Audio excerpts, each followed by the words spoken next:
Quando Newton publicou o seu tratado sobre as cores, sobre a luz, ele enunciou 3 princípios básicos.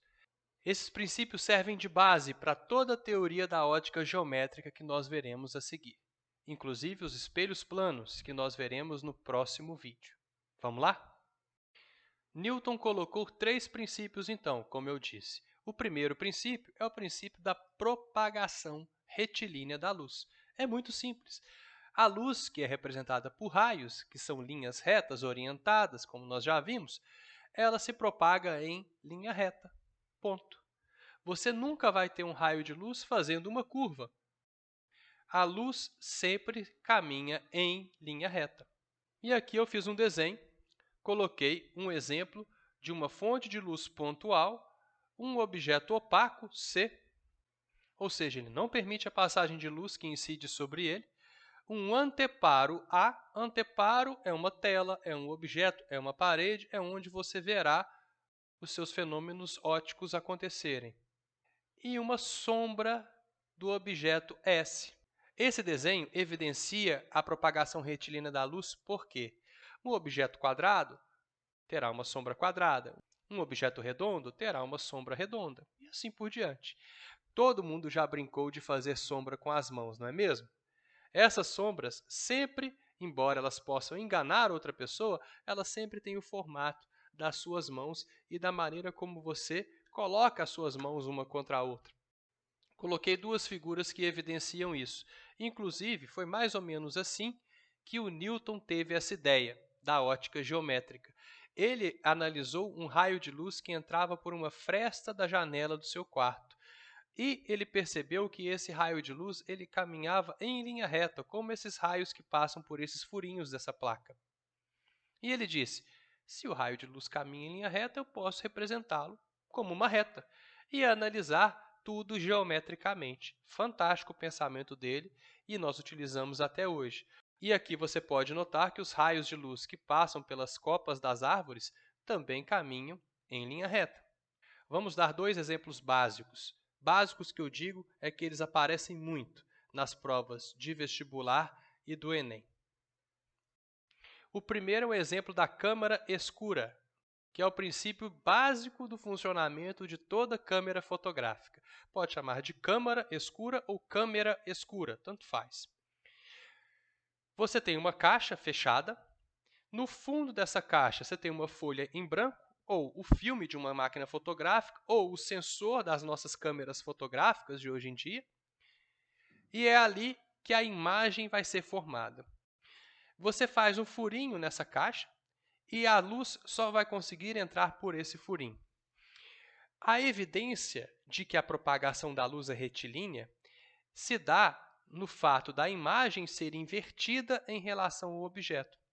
Você pode notar que o pontinho A que está emitindo a luz, ele incide na parte de baixo do fundo da caixa, da câmara escura. E o pontinho B, vou colocar de outra cor, incide na parte de cima dessa câmara escura. Então, as máquinas fotográficas, câmeras de celulares, elas recebem essa imagem invertida. O objeto está numa orientação e a imagem é projetada em outra. Esse furinho aqui é a abertura da lente do seu celular, certo? E onde a geometria entra nesse tipo de exemplo? Semelhança de triângulos. Nós temos a altura do nosso objeto, vamos chamar de Hzão, a altura da nossa imagem, vamos chamar de Hzinho, a distância na qual o objeto está da nossa câmera fotográfica ou câmera escura, chamando de Dzão, e a distância da imagem àquele pontinho, a abertura da nossa câmera escura, vamos chamar de Dzinho. Esses 2 triângulos são triângulos semelhantes. Então, eu posso fazer a base do triângulo azul dividido pela distância, pela altura dele, tem que ser igual à base do nosso triângulo salmão dividido pela altura dele. Essa cor é salmão, né? Acho que sim. Então, se o exercício nos der dimensões, por exemplo, imagine que essa vela possua 10 centímetros de altura, certo? E que ela esteja a 50 centímetros da sua câmera fotográfica. Se sua câmera fotográfica possuir 5 centímetros de tamanho, qual será o tamanho da imagem fornecida projetada da vela? Olha só, a altura da vela, distância da vela até a câmera, tamanho da câmera, Dzinho, e eu quero descobrir qual a altura da imagem. Multiplica cruzado, 50 vezes Hzinho é igual a 50, então nós teremos um Hzinho, uma altura da imagem, de 1 centímetro para essa vela. Sim, muito simples, regra de 3, razão e proporção, sem segredo nenhum. Outro exemplo clássico está documentado na literatura mundial. Tales de Mileto propôs que ele conseguiria medir a altura de uma pirâmide utilizando somente a sombra dela e uma estaca de madeira. O que ele fez? Ele fincou uma estaca de madeira no chão, de altura Hzinho, e percebeu que a sombra dela tinha um certo tamanho e que essa sombra era proporcional à sombra da pirâmide que ele queria medir a altura. Raios de luz que chegam do Sol, que é uma fonte muito distante, chegam paralelos. Então, esse triângulo aqui, em azul, é proporcional a esse triângulo aqui, que eu vou colocar nessa cor que eu chamo de salmão, tudo bem? E você pode utilizar a mesma relação.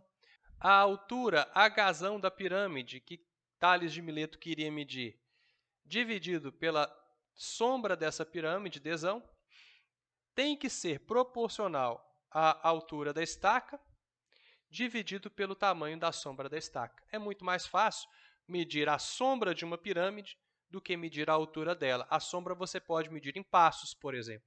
Você não precisa escalar a pirâmide. Então, vamos supor que essa estaca de madeira que o Tales colocou lá tivesse 2 metros e a sombra que ele mediu dela tivesse 4 metros. Se a sombra da pirâmide medida por Tales tivesse 20 metros, qual seria o tamanho dessa pirâmide? Multiplica cruzado, 4 vezes a altura da pirâmide é igual a 40. Nós teríamos uma pirâmide de altura 10 metros. Regra de 3, fácil e cai bastante nos vestibulares.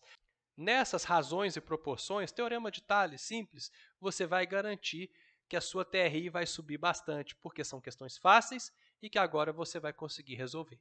Vamos para o segundo princípio da ótica geométrica. O segundo princípio é muito simples. Eu vou contar uma história triste para vocês. Eu sou muito fã de Star Wars, bastante. E meu sonho de criança era ter um sabre de luz. Mas qual o problema físico desses sabres de luz, o problema real deles? É que se eles fossem realmente de luz, quando um raio de luz encontra outro, o que acontece? Nada. Eles passam um pelo outro como se nada acontecesse. Então, aquelas armas que os Jedi usam, chamadas de sabre de luz, não poderiam ser feitas de luz. Eu brincava com lanternas no escuro, quando eu era criança, fingindo que aquilo ali era o meu sabre de luz. Porém, quando ele batia num objeto, ele passava direto. Quando eu brincava com meu outro primo, cada um com sua lanterna, a gente tinha que parar para fingir que um tinha bloqueado o ataque do outro, porque o facho de luz de uma lanterna passa pelo outro. Então, quando raios de luz se cruzam, cada um deles segue em seu trajeto como se os outros não existissem. É claro que quando um facho de luz se sobrepõe a outro, igual nessa figura, nós teremos uma interferência. Por exemplo, esse holofote vermelho, esse holofote verde e esse holofote azul, ao se cruzarem, geram uma cor branca, onde as 3 cores se encontram. Quando o vermelho e o verde se encontram, gera amarelo. Quando o azul e o vermelho se encontram, geram magenta. E assim por diante. Somente onde os 3 se encontram é que nós teremos uma cor branca. Mas, após esse encontro, a cor deles não muda e a trajetória deles não muda. É como se eles nem tivessem se encontrado. Então, 2 raios de luz podem se cruzar sem trombarem um no outro. Um não interfere a trajetória do outro. Entenderam? E o terceiro é a reversibilidade de caminhos. A trajetória seguida pela luz independe do sentido da sua propagação. Hã? Como assim? reversibilidade? Calma. Significa que se um raio de luz vem em uma certa trajetória, incide sobre a superfície e é refletido, eu posso e devo ter outro raio de luz que faz o caminho contrário. Sempre que eu tiver o raio de luz fazendo um caminho, eu obrigatoriamente terei um raio de luz fazendo um caminho contrário. Raio de luz, como são independentes, eles podem coexistir no mesmo lugar. Posso ter um raio de luz vindo e outro voltando, um em cima do outro, sem problema nenhum. Exemplo básico. Para que o motorista veja o passageiro, é necessário que um raio de luz incida sobre o rosto do passageiro, ele não é um ser iluminado, bata no espelho retrovisor e chegue no rosto do motorista.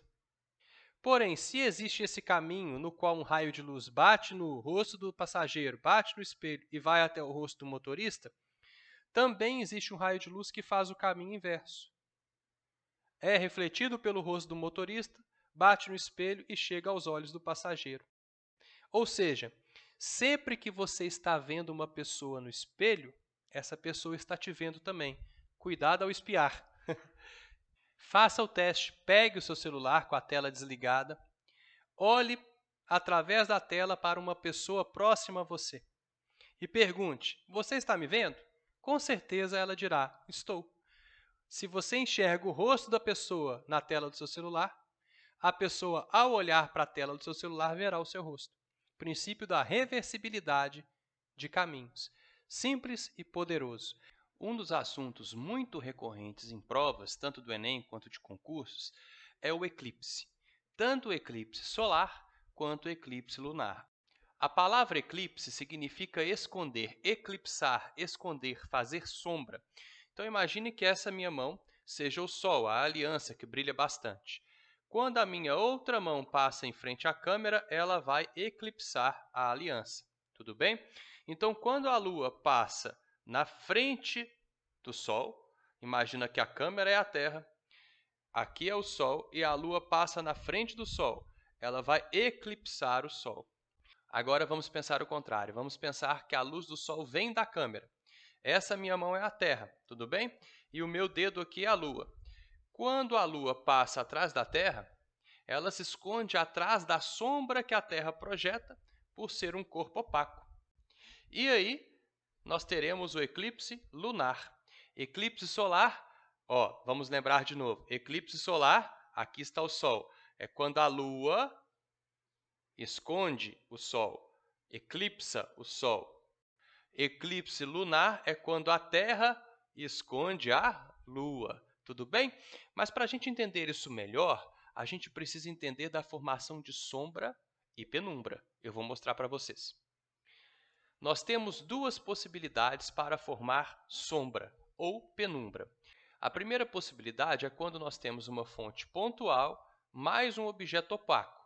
Aqui nós temos uma fonte pontual que projeta raios de luz em todas as direções, um objeto opaco que vai bloquear parte dessa luz, e um anteparo, que pode ser uma tela, uma parede ou mesmo outro objeto, tudo bem?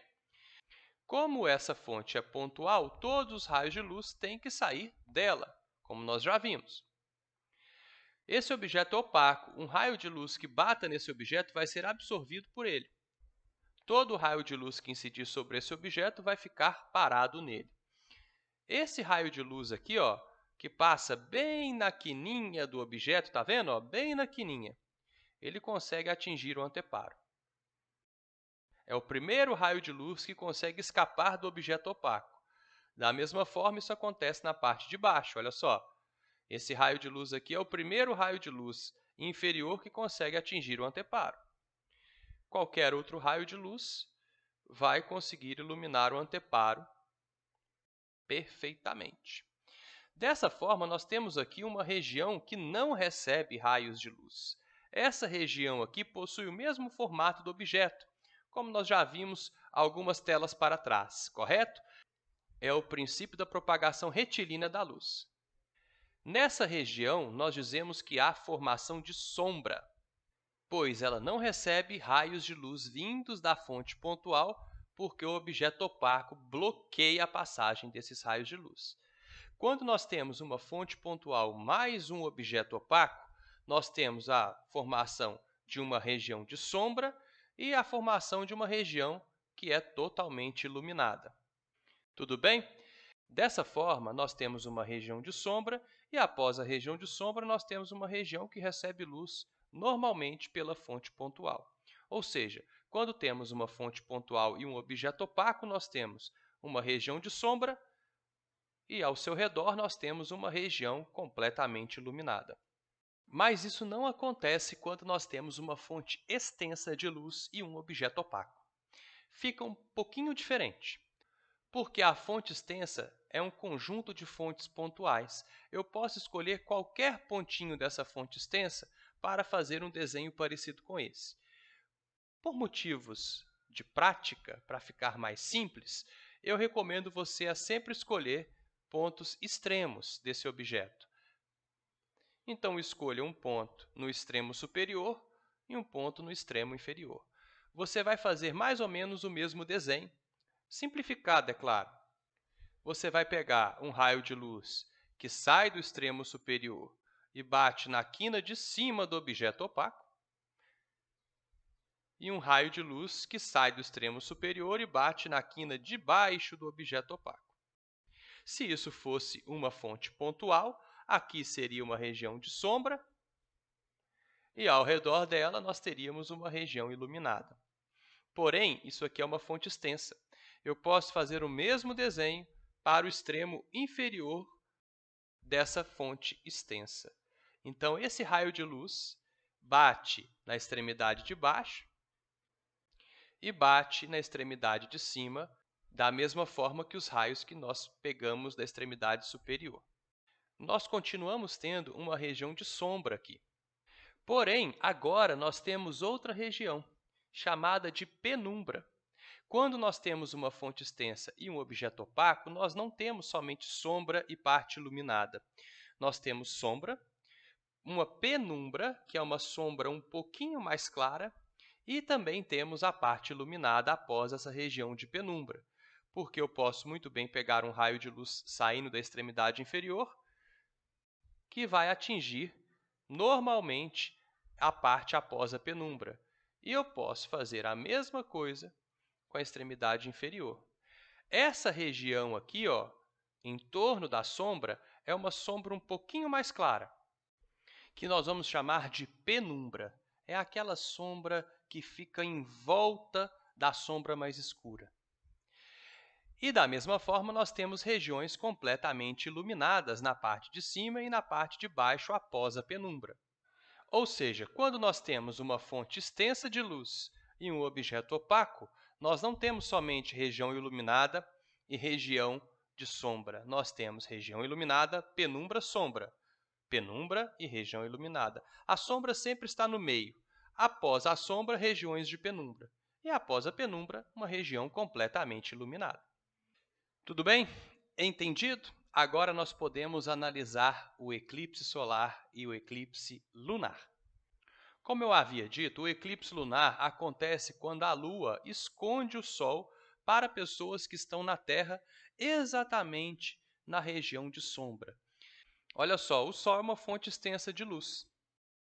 Então, ele projeta uma sombra da mesma forma que nós vimos na figura passada. Aqui nós temos uma região de sombra, correto? E duas regiões de penumbra. Em torno da penumbra, regiões completamente iluminadas. Por isso, nós vimos aquela tela anterior, para entender realmente como funciona o eclipse solar. Quem está na região de sombra vê um eclipse total do Sol. Já quem está nas regiões de penumbra vê um eclipse parcial do Sol. Uma parte dele está escondida, a outra parte aparece. Quem está na região de penumbra de cima não consegue ver a parte de baixo do Sol. Quem está na região de penumbra de baixo não consegue ver a parte de cima do Sol. E assim, nós temos uma região mais ou menos iluminada. Nós chamamos isso de eclipse parcial. Entendido? Já o eclipse lunar acontece quando a Lua se esconde atrás da sombra da Terra. Vamos fazer os mesmos raios. Como a Lua é bem menor do que a Terra, não há como ter eclipse parcial da Lua, pois ela se esconde completamente na região de sombra da Terra. Aqui nós temos uma montagem que mostra um eclipse total da Lua acontecendo. A Lua começa a se esconder, fica num tom bastante avermelhado e depois reaparece. Mas, Abud, você não disse que um objeto que está na região de sombra não pode ser visto? Igual aqui, ó, eclipse total do Sol. Mais ou menos assim. Isso acontece porque a luz vermelha ela é refratada na atmosfera da Terra e consegue atingir a superfície da Lua. Enquanto as outras cores, azul, violeta, verde, elas são difundidas, espalhadas na atmosfera da Terra e não conseguem atingir a superfície da Lua. Como só as tonalidades vermelhas e próximas do vermelho são menos difundidas na atmosfera da Terra, somente essas cores conseguem atingir a superfície da Lua, dando a ela essa tonalidade avermelhada. Entenderam? A Lua não se esconde completamente, ela fica menos visível no céu, já que a Lua não emite luz. Vamos lembrar disso, hein? Nosso satélite natural não é um corpo luminoso, ele só reflete a luz do Sol. Existem até pagodes que falam, tá vendo aquela lua que brilha lá no céu? A lua não brilha, a lua reflete a luz do Sol. Então, o certo seria, tá vendo aquela lua que reflete lá no céu? Se você me pedir, eu vou buscar só para te dar. A lua não brilha. A lua é um corpo iluminado, é uma fonte secundária de luz, ok?